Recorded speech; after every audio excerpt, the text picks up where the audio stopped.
Yo, hello guys, and welcome back again to a brand new video. In today's tutorial, I will show you how to actually recover or start recovering your files from Microsoft Excel, Microsoft Word, or any Microsoft program that you have.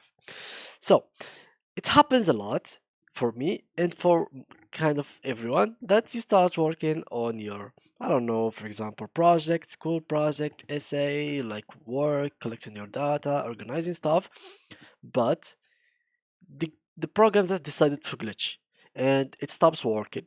So, what can we do in that case? Well, to prevent that from happening at the first place, I really highly suggest that you go here and you turn on this option.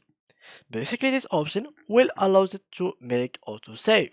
So whenever you do something, so for example, all right, that's so you select your personal driver and etc, and so go on. Well, after that, whatever or whenever you do something, it will be automatically saved. So it's you can do you can go back, you can go to the beginning, you can go to the last thing you did, but at the same time it will be saving each time you do something.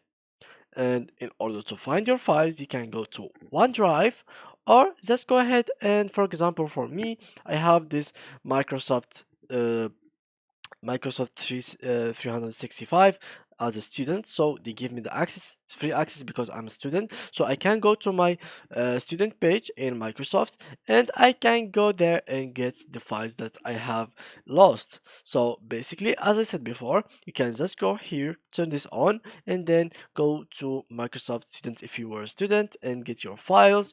If not, go to your OneDrive and you will find your files recovery in there. So yeah guys, that was it for today's video. If you enjoyed, please leave a like and thank you for watching.